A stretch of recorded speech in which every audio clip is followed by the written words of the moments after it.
Disaster Risk Reduction. Ang ASEAN ay nakapagtatag na ng ASEAN Agreement on Disaster Management and Emergency Response upang mapagbuti ang pagtugon sa anumang sakuna sa rehiyon. Ito ay nakaugnay sa SDG sa dahilang layon nito mapalakas ang katatagan, maprotektahan ang mga komunidad at mabawasan ang epekto ng mga natural na sakuna sa tao.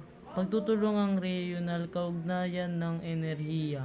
Ang ASEAN ay gumagawa ng paraan upang mapagbuti ang likas kaya mapagpapanatili ng malinis na enerhiya sa pamamagitan ng mga banging may kinalaman dito. Halimbawa nito ang ASEAN Plan of Action for Energy Cooperation.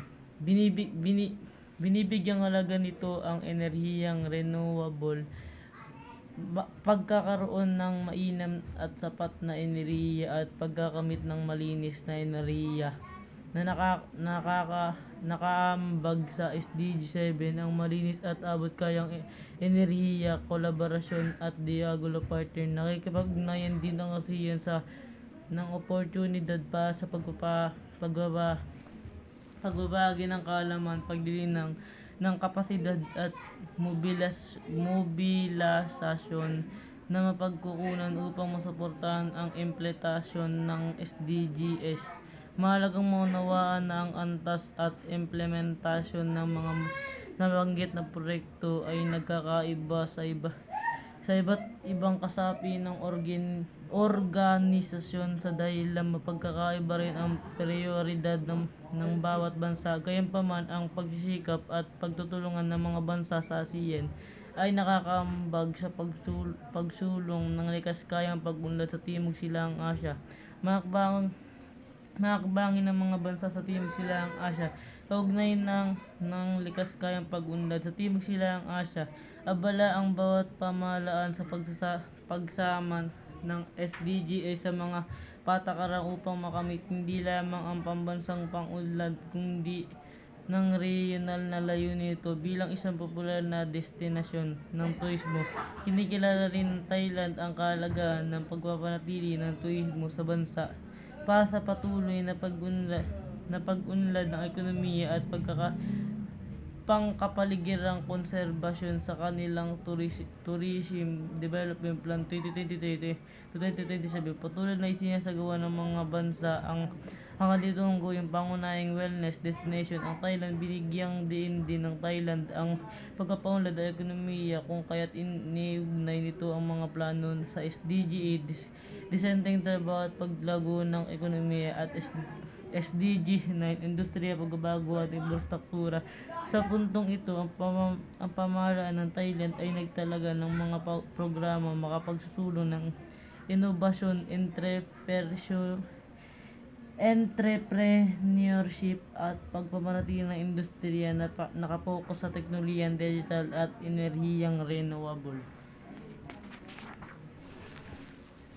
Saklaw rin ng kanilang programa ang pagbabawas ng kahirapan at pagpapaunlad ng lipunan na kaugnay ng SDG 1, walang kahirapan, at SDG 4, dekalidad na edukasyon. Ito ay binibigyang buhay nila sa pamamagitan ng pagkakaloob ng mga programang panlipunan, dekalidad na edukasyon at pangangalaga sa kalusugan. Bukod dito, binibigyan diin din ng bansa ang sumusunod: SDG 13, pagkilos sa pagbabago ng klima, at SDG 15, buhay sa lupa, SDG 12, responsableng pagkonsumo at produksyon, at SDG 14, pagbibigay proteksyon sa buhay katubigan, SDG 5, pagkakapantay-pantay ng kasarian, at SDG 3, mabuting kalusugan at kagalingan. Ang pamahalaan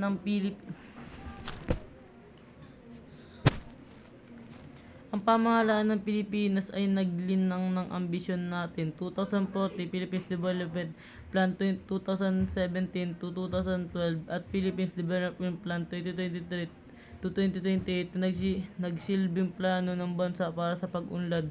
Nakapaloob sa mga planong ito ang mga prinsipyo, estratehiya at programa may kaugnay kaugnayan sa SDGs.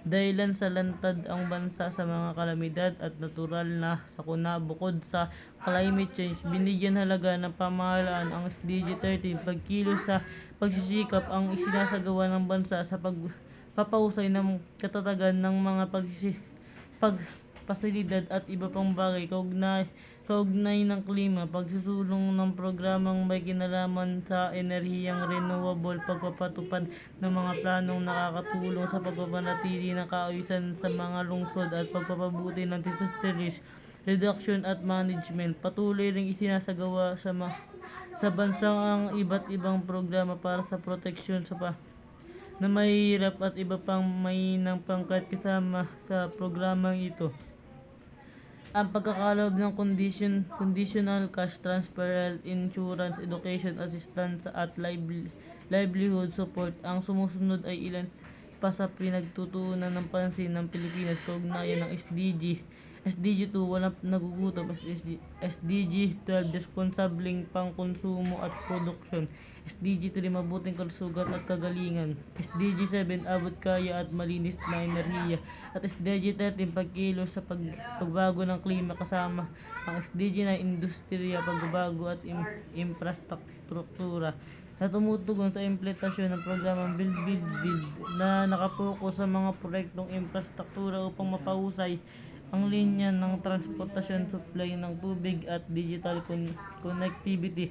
Tulad ng ibang bansa, ang Malaysia ay nakagawa na rin ng hakbang tungo sa pagsusulong ng SDG sa 11th Malaysia Plan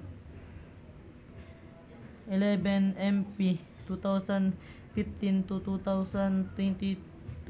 Binalangkas sa pamahalaan ang estratehiya at pulisya upang mapagtagumpayan ang SDG.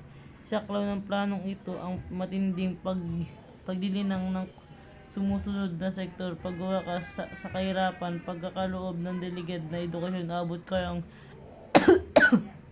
pabahay, pangangalaga sa kalusugan at pangangalaga sa kapaligiran.